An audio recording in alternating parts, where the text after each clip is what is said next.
Welcome back to the Lutheran History Podcast. Today we resume where we left off 2 weeks ago.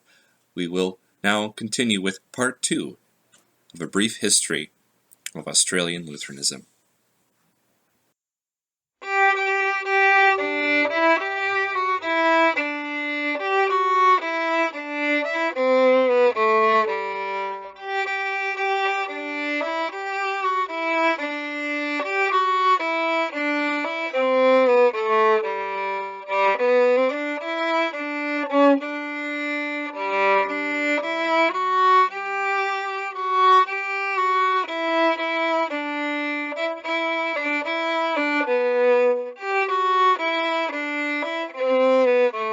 Now, can you briefly describe the mergers that took place between Australian Lutherans from early 1900s that you've already talked about up to 1996?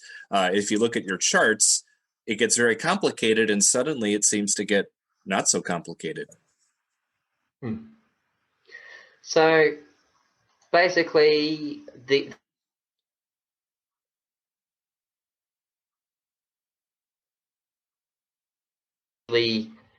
formed an intersynodical group called the Confessional Union, and it lasted about 10 years before they split. The reason that happened was that the Emmanuel Synod decided to enter into fellowship with Victoria, and the ELSA didn't want to have fellowship with Victoria, so they broke off the Confessional Union. And so then Emmanuel Synod was in fellowship with Victoria. 2 years later, they formed the General Synod. And like I said, 10 years later, Emmanuel Synod ditched that, leaving the Emmanuel Synod old basis with Victoria to be the General Synod. Then the Queensland Synod, General Synod as well. What happened then is in the early 1900s, 1910, you get the Emmanuel Synod and the UGS up in Queensland formed the Church Federation.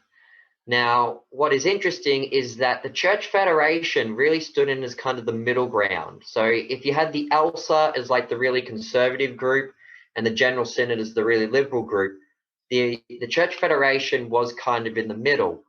And they were discussing fellowship between both groups. In 1910, 1911, 1920, and stuff like that, the Church Federation met with the ELSA, as well as also meeting with the General Synod. So it was actually chatting with both groups, kind of deciding where it should go. In 1921, basically you had the Church Federation and the General Synod join. Although it wasn't exactly that simple. The Queensland synods were still kind of at each other and didn't really want to enter into fellowship. So actually in early 1921, you had the Emmanuel Synod old basis, and the Victorian Synod unite and form the ULCA. It was only a few months later that the two Queensland synods would actually join the ULCA as well, once they decided that, well, basically we'll just have to put our differences aside and get together. And then you had a couple other little independent groups that would join up into the ULCA as well, including then the Emmanuel Synod old basis. So like I mentioned, they had split from the Emmanuel Synod, sorry, I mixed up, the ELSA old basis. The ELSA old basis, as I mentioned previously, they split from the ELSA in the early 1900s, about 1901, and that started off with two pastors and a single congregation, and by the time they joined the ULCA, they were up to like 26 congregations, about a dozen pastors or so. So they'd grown a bit in about 20 years. And they decided to join the ULCA.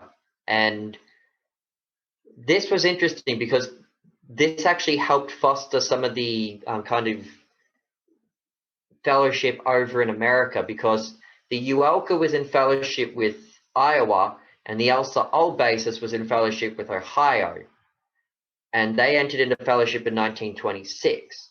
And I believe it was 1930 that Buffalo, Ohio, and Iowa formed the American Lutheran Church. Mm-hmm. So I think so. Basically, having the Australians unite, I think, actually helped support the fellowship of those groups over in America.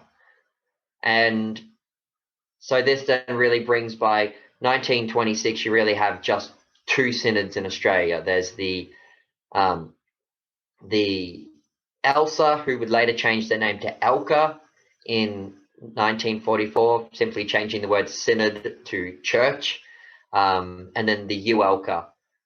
What is interesting to point out is that the ELCA was Evangelical Lutheran Church of Australia, whereas UELCA was United Evangelical Lutheran Church in Australia. So they had actually a little slight different. One was of, one was in.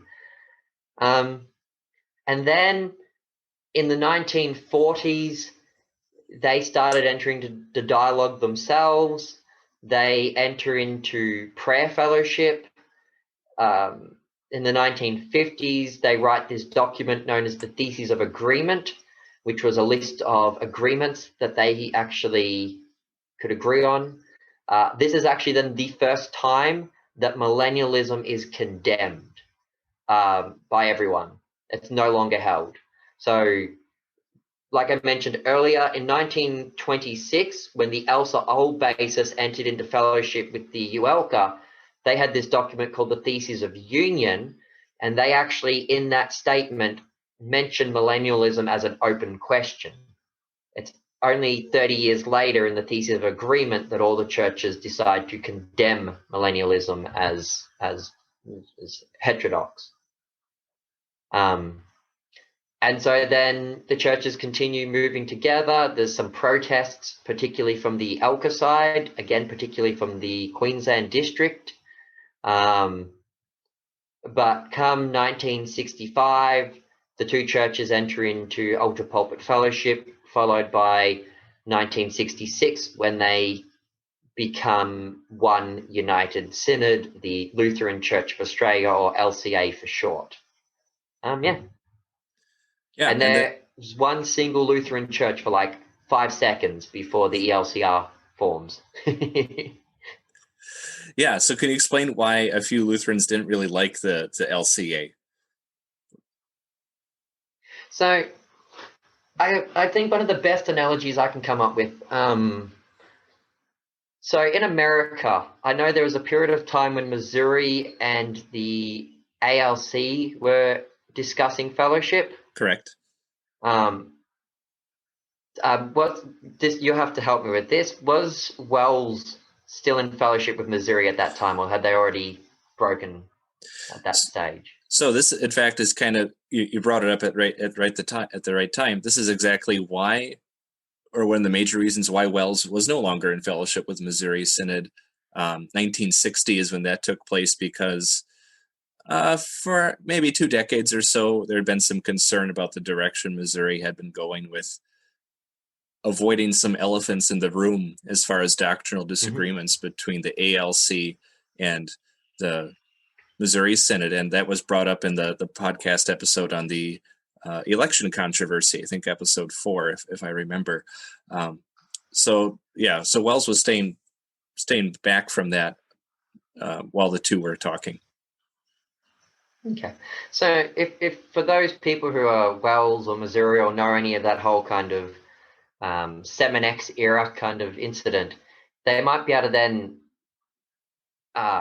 apply that to the LCA and the situation in Australia. So basically, if you saw the ELCA as Missouri and the UELCA as kind of the ALC, or even probably a more liberal version of the ALC, and then imagined that Missouri and the ALC had actually gone ahead and done their merger, that kind of was what happened with the LCA in Australia. So, the UELCA was a member of the Lutheran World Federation, and this was interesting because it actually then led to a discussion over women's ordination already in the 1950s, which led to, when they wrote the Theses of Agreement, they actually put a statement in there that said women can't be pastors. And this is the whole reason why the present day LCA still to this day hasn't ordained women. because it's in their foundational church statement, and therefore it requires a 2/3 majority to overturn it. And while the LCA has at least probably 60% majority of people in the LCA want women's ordination, they just don't quite have that 2/3 majority. Back in, I think it was 2015, they were like 13 votes short.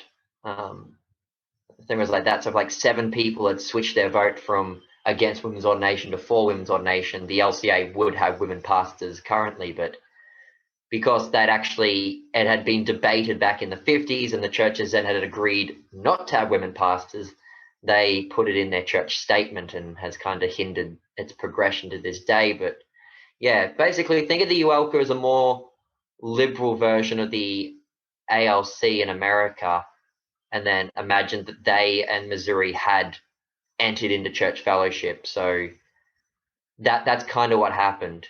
And so you had probably about 14, 15 pastors in Australia that were protesting the union. Most of them were in Queensland. There was one in Victoria and one in South Australia, but the rest of them were in Queensland. One figure that people may know if they're from America is a pastor named Kurt Marquardt. They may not know that he was in Australia for a big period of time. He was a member of the ELCA, and he was part of the group that was protesting the union. So what happened was, and this is what I find sometimes very disappointing in people, that even though there was like about 15 pastors protesting the union, when the union actually happened in 1966, there was only 3 pastors that actually did anything about it. There was a pastor, Glenn Zweck, who left and went and joined the Lutheran Church over in England. There was Pastor Kurt Marquardt, who resigned and went back to Missouri in America. And then there was a Pastor Frederick Kleinig, who formed the Evangelical Lutheran Congregations of the Reformation, or ELCR for short. The rest of them basically just kind of like, oh, we disagree, but we're going to stay anyway because we don't want to split. So, cowards. Yeah, that's one way to put it. So the ELCR, it was basically a one-man show, or a one-man synod. And it went on for a while, but you mentioned in your presentation it started to fragment as well. How is that even possible? What caused the ELCR to do that? The ELCR is a fun case. So ELCR are pietists. I'd like to just say there's just straight out pietists. I like no drinking, no dancing, you have to have head coverings, all this stuff. They're really kind of that staying in the old 1800s Missouri and stuff like that. They don't want to move past that period of time. So what happened with the ELCR is they've kind of had 4 splits in their time. The last split was really just one congregation that wanted to leave the LCR and join the AELC, but the other 3 splits are probably of more interest. So the first split was, what happened is, there's a group in America, the Lutheran churches or Lutheran congregations of the Reformation, the LCR. I'm assuming you've heard of them. Heard of them. That's about it, honestly. Don't know much. Yeah. So the ELCR automatically entered into fellowship with the LCR.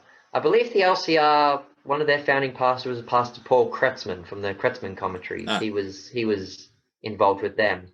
So the ELCR and the LCR entered into church fellowship straight away. However, the LCR then, because Pastor Kleinig, who'd formed the ELCR, he'd already been retired from the ministry before the union. He came out of retirement in order to form the ELCR. And so he was pretty old by this stage and was looking at retiring again. So the LCR sent out a Pastor Hunter to come and basically take over. Now, this led to then, in whatever year this was, I got my dates in front of me, the 1971, there was a debate between the LCR and the LCR about the issue of head coverings. So women wearing veils in church. And the LCR basically said it was adiaphora, where the ELCR said, no, it's a divine mandate from God. If a woman doesn't have a head covering on, she can't have communion, all this stuff. And so this led to a split. So Pastor Hunter and his supporters broke off and basically formed an independent parish known as the Faith Lutheran Parish, and the ELCR continued on having head coverings as a mandate. A few years later, the ELCR had another attempt at a young pastor. There was a pastor, Audley Grieger. He had been one of the pastors that had protested the union, although he wasn't a pastor. He was a lay missionary, actually. He protested the union, but he was a missionary. He joined the ELCR and started doing his vicarage with them with the intent of being ordained. But then issues of what they called, quote, worldliness came up in the ELCR. So drinking, dancing, are women allowed to wear pants, or do they have to wear dresses, length of hair, all of this stuff. And Audley, who interestingly enough at that point in time agreed with the ELCR's mandate on head coverings, didn't agree with their legalism in reference to all these other issues. And so he broke off and formed what was called the Orthodox Evangelical Lutheran Church, or OELC. That was in 1973, sorry. And then the third split is the most interesting of the splits. This happened in 1983. And so by this point in time, Pastor Kleinig has finally retired. The ELCR has trained and ordained two of their own pastors, Pastor Bryce Winter and his brother, Pastor Gavin Winter. And the issue was that the ELCR was having their church camps, and they were using a Catholic campsite. And most of your listeners may be going, yeah, so what? What's wrong with what's that? You're just hiring at a campsite to have a camp out that just happens to be owned by the Roman Catholic Church. Well, apparently some of the ELCR members saw this as church fellowship with the Catholics, and this led to a big debate. And interestingly enough, Pastor Kleinig, he said, yes, using a Catholic church campsite is fellowship with the Catholics, whereas the two Pastor Winters disagreed with him. And so a majority of the ELCR said that, no, this is not church fellowship. We can hire a campsite, even though it's owned by the Catholics. Pastor Kleinig and about 30 laity members disagreed, and they broke off and formed their own little independent church, which I've just nicknamed the Kleinig Group because there's not a lot of information. It lasted about 4 years or so until Pastor Kleinig finally passed on, and the congregation fell apart, and with people either just disappearing, dying, or being absorbed back into the ELCR. But it's rather interesting that the man who had started the synod eventually had to split from his own synod over this issue. Yeah, it seems like we've come full circle back to the personalities and principles question. Well, personality seems to be big for the few that didn't really agree with the LCA and the ELCR. Now, in your presentation, I had to actually pause the video to make sure I heard it right. But there's a Wisconsin Synod connection with Lutherans in Australia. I was totally unaware of it in the 1970s. Can you share what or perhaps who that connection was? Okay, so what happened was you've got, I believe the Wells and the Owls were still, you guys were still in fellowship with each other at this point. Mm-hmm. So what happened was in about 1973, there was a Pastor Dudley he had a independent Lutheran church in Hillsboro, Oregon, and it had left the Missouri Synod, and it had sought fellowship with the Wisconsin Synod and the Evangelical Lutheran Synod, Wells and Ells. And I don't know what has happened to the Grace congregation over in America now. If any of your listeners belong to that congregation, they could, let us know that, we actually did end up officially becoming a member of the Wisconsin or whatever. But at this point in time, they were just in full church fellowship with Wisconsin. They weren't officially a part of the synod. They just entered into fellowship with you guys. You gonna look it up? Well, it should be part of my district, actually, so I should know. So let's see. So it was Grace in Hillsborough. Oh, Grace in Hillsborough. I see a beautiful Savior in Hillsborough. That's Wisconsin Synod. So maybe, I don't know the history. You'd have to get onto them and find out how. Another rabbit trail. But yeah. So Grace was independent at that stage. They were in full fellowship with Wells and Els, though. And what had happened was one of their members, I'm not going to be able to say his name right, probably Schonenauer. I'd say I'm going to say it, Schonenauer. Yeah. He was a lay member, and he had been called to come to the Adelaide University to teach. I can't remember exactly what it was, something like mathematics or science at the university in Adelaide. And so he moved to Australia with him and his wife. And when he got to Australia, he's like, well, I'm part of a church that's in fellowship with Wells and Els. They're not in fellowship with the LCA, so I'm not going to just join one of the local Lutheran churches. And so basically they formed this little house church outreach mission of Grace. And basically the Wells saw this as an opportunity to get a bit of a foothold in Australia. And in the following years, pastors from both the Wells and the Els would come over to Australia to give communion and stuff to this Dr. Schonenauer, but also to hold conferences and meetings and stuff with some of the concerned Lutherans of the LCA. And this helped actually found a couple more house churches across South Australia. At this point in time, then, the group I'd mentioned earlier, the Faith Lutheran Parish up in Queensland, Pastor Hunter's church. Pastor Hunter had actually just gone back to America to the LCR, and Faith was left without a pastor. And with the Wisconsin Synod doing these missions in Australia, the members of Faith reached out to the Wisconsin Synod and said, would you be able to help us out as well? And they started doing the same things. And there was the pastor Daniel Schroeder, who is now a member of the Missouri Synod, but back then was a member of the Els. And he came over to Australia and he was ministering in Queensland, and he helped them organize themselves.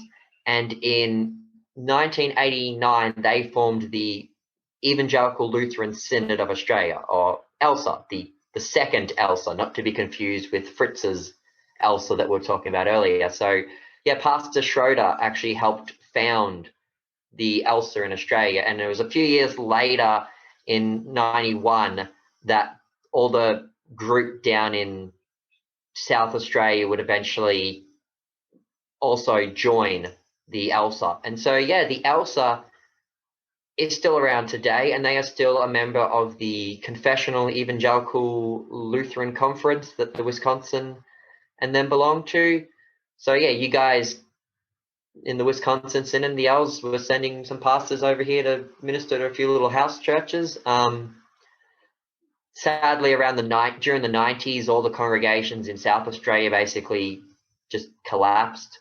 There's a few little preaching places, but to this day, there's only really the congregation at Maryborough, Queensland, and the congregation in Brisbane, Queensland, that are left in Australia.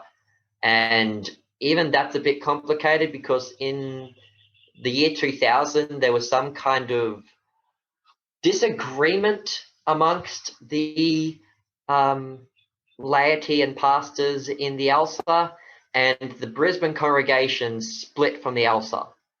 And It then has become an official outreach congregation of the L's.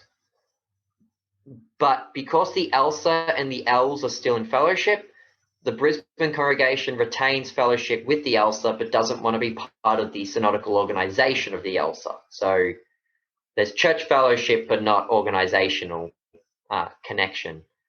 They're currently served by a pastor, Daniel Finn, from the L's. Well, interesting. Thank you for making that connection for us. I'm sure many listeners will find that especially interesting. Meanwhile, let's maybe look at. I was just going to say, you could, if you ever come visiting Australia, there are 2 congregations in Australia that you could easily come and commune in because you're an ultra pulpit fellowship with. Yes. Now I know. This is all about information, and now I know that. So yeah, that's cool. Meanwhile, so we're talking about kind of like micro Lutheran developments, talking about individual pastors and congregations. But back to the big Lutheran group, the LCA, they've been going along for a while. Not much happens on your timelines that you have there, but suddenly things changed in the 1990s. Could you explain a bit what happened to the LCA at that time? So the LCA just continued to liberalize. It just basically kept going more and more liberal. There are a particular bunch of issues. So the group that split from the LCA was the Australian Evangelical Lutheran Church, or AELC. As you mentioned in your intro, that was the church body that I joined after leaving the LCA, before I then moved on from them to now help found the COELC. The AELC, interestingly, a lot of people in Australia, if they even know this group exists, have very incorrect information about this church. I remember having to correct one of my lecturers at seminary who kept saying that, oh, the AELC split from the LCA and they've just continued to splinter after that. And I had to go, actually, they've had one split in their entire history. They haven't had multiple splinters. Maybe you're thinking of the ELCR, but not the AELC. But other people have also said, if they know of the AELC, they say, that's the group that left the LCA over the issue of creation evolution. To which I say, well, kind of. That was one of their issues they were debating over, but that wasn't the only issue. There was a number of issues. Women in the church was one issue. Women's suffrage. I believe the Missouri Synod has women's suffrage, but if I'm correct, the Wisconsin Synod doesn't. Yeah, that would be the understanding. Yeah.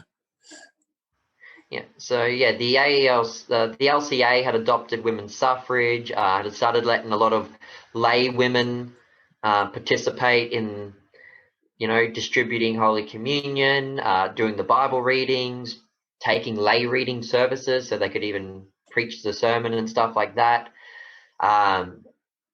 There was the beginning of the churches in the LCA now starting to teach evolution and reject creationism. But the biggest issue in the 90s was the debate over inerrancy. And this was a massive big debate. And the LCA ended up signing this document basically called a consensus statement on inerrancy, authority, and inspiration of Scripture, I think is the full name of it. I may not have the full name correct, but that's something along those lines. It was a joint statement on the inerrancy of Scripture. And the big problem is that it's a very compromised doctrine and it's very loosely worded.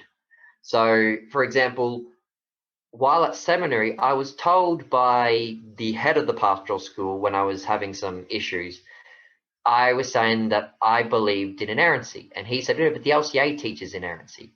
And he asked me what I meant by inerrancy. And I said, well, I believe the Bible's absolutely inerrant, that it's, not only theologically inerrant, but it's historically inerrant, it's geographically inerrant.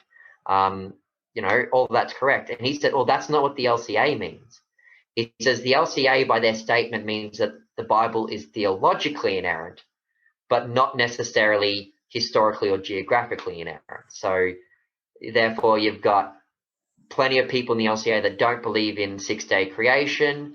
I had a lecturer at seminary that said that most of the Old Testament was made up and was post-Babylonian exile priestly propaganda. He didn't believe the book of Daniel happened. He doesn't believe Abraham was a real person. So you've got some people like that in the LCA that have really liberal positions. And this started back already in like probably the 1950s. You had people like this already, but it really came to a head in the 1980s. Yeah, not really united, at least on that outlook then. Kind of a big tent approach, it seems like. Yeah. Well, we're kind of coming to the end of our content. I have more questions. I'm just kind of restraining myself, but thank you for bringing us to this point. There are some confessional Lutheran groups out there, and they're not all together already in the late 20th century and now up to this point in the early 21st century. What do you think, and you're kind of, you're experiencing it yourself personally now, what's keeping confessional Lutherans from joining together in this current age? So, I mean, there's a lot of theological disagreements. I think one thing with confessional Lutherans is sometimes they go for doctrinal purity, and while that's good, sometimes it can be that there's a little bit too much Puritanism there. But I mean, out of all the groups in Australia, there's really kind of 4 groups that I could probably break down as confessional Lutherans. Like, there's a lot of little groups. Like, there's a group in Australia that's it's a house church. It's connected with the churches of the Lutheran confessions. There's my church, which is connected with we're part of the COALC. There's another independent church down in Melbourne that's currently connected with nobody. There's a lot of little groups around, but there's really kind of 4 little confessional groups, and that's the ELCR, the OELC, the ELSA, and the AELC. And well, you can really break those into like 2 groups. Like, the ELCR is really pietist, and they're not in fellowship with anyone, so they're off. As for the other 3 groups, what is interesting is that from time to time there has been kind of fellowship, or at least dialogue, between those guys. And so the OELC and the AELC were for about 7 years in church fellowship. This really happened from the fact that Pastor Audley Grieger, who had founded the OELC, his 2 younger brothers, Pastor Melvin Grieger and his twin pastor Vernon Grieger, were founding pastors of the AELC. And for those interested, Pastor Vernon Grieger is also my grandfather-in-law. So he's my wife's grandfather. So this is...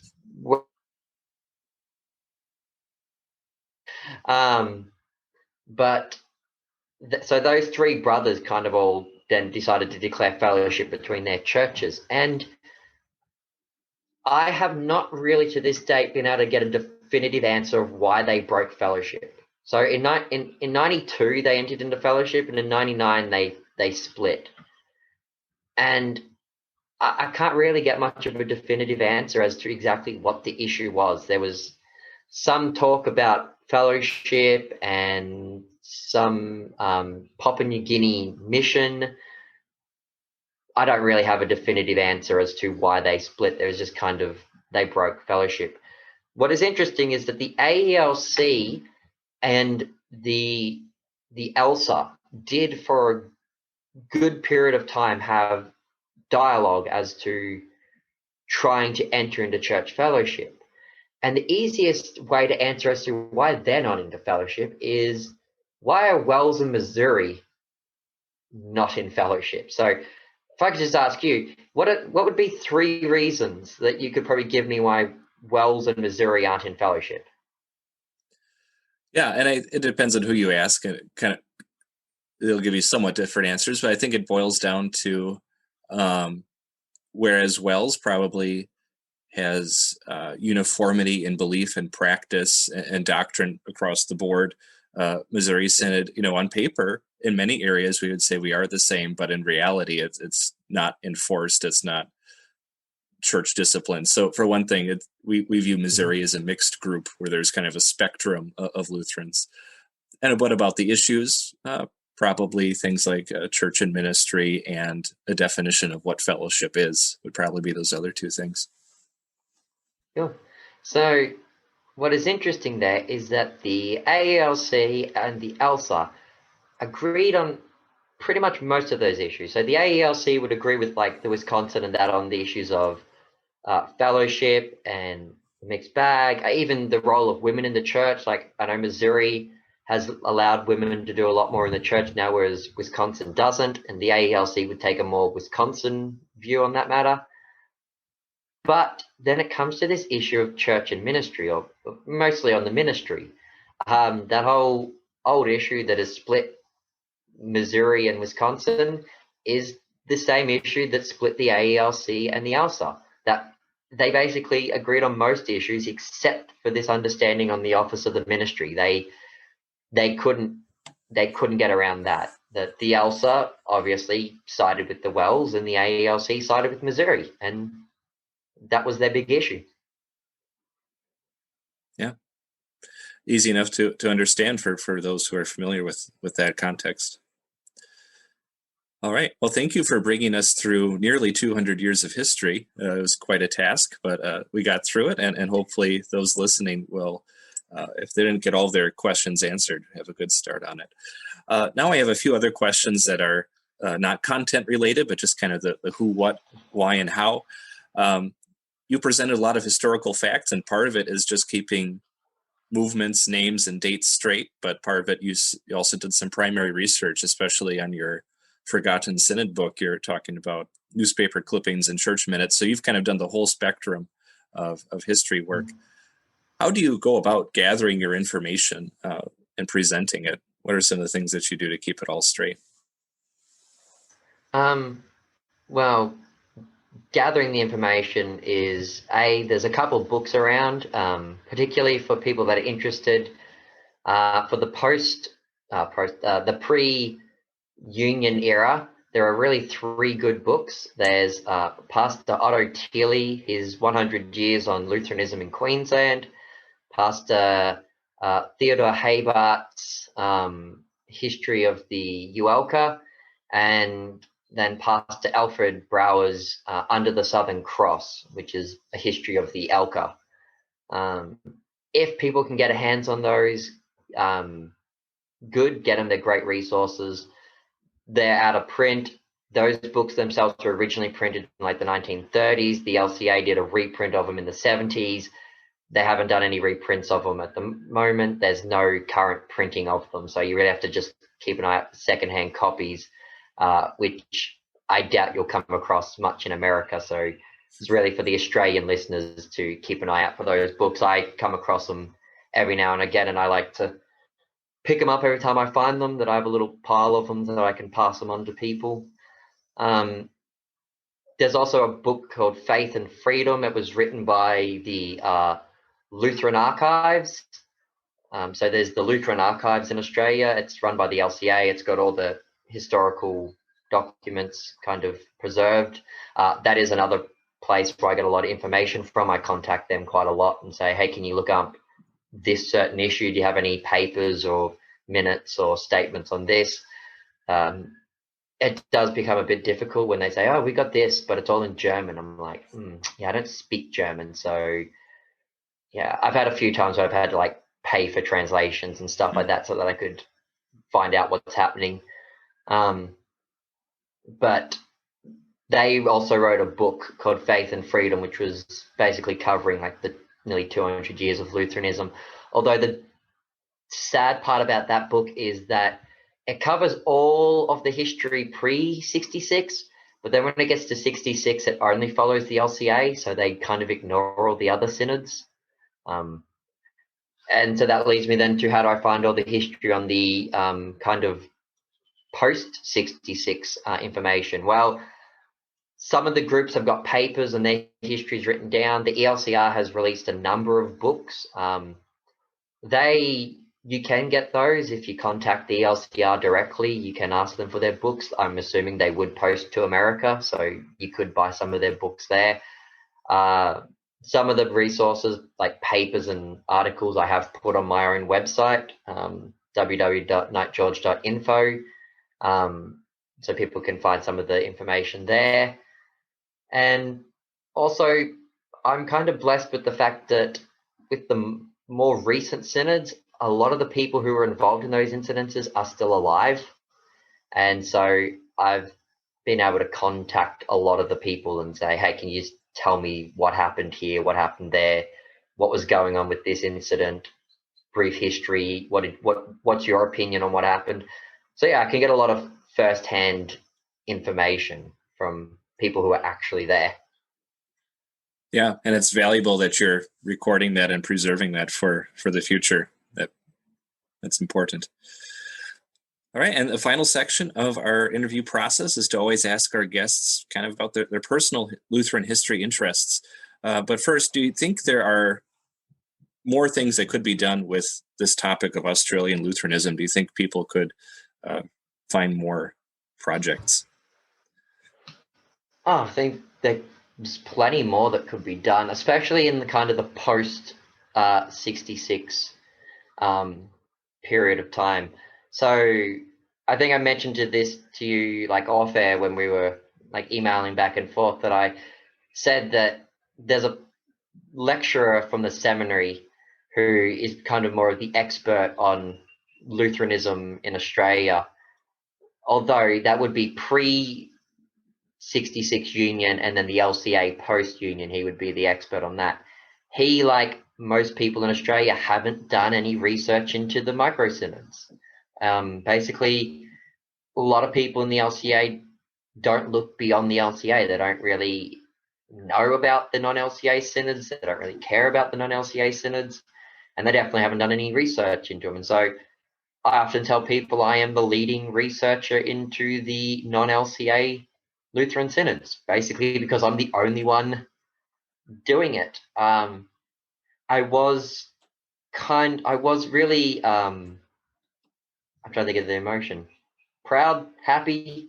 Last year, there was a guy who's currently studying at the seminary in the LCA, and he contacted me last year, and he said for his assignment in church history, he wanted to do a paper on the split that led to the AELC and wanted to know about the AELC church. And so I gave him the information I had. I got him in contact with the pastors of the AELC. And so I was quite glad that somebody had actually, like, this is a guy who I'm kind of friends with. He knows me and he's seen a lot of my research. And so he knows a bit about the AELC.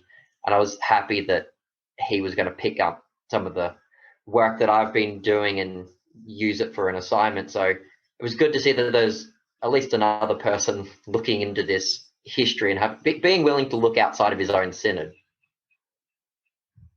Yeah, that's great. You've already done a lot, and as you've mentioned, you kind of are the guy who knows the stuff about the micro synods. Do you have any other upcoming history projects? Yes. I've got continuing videos I'm working on. So if people go to the Order of Knight George YouTube channel, they'll find there's my Australian Lutheran history series where I've been going through the states, and I've done Queensland, I've done South Australia, and I've done the first video on Victoria. I've actually written scripts for each of the states.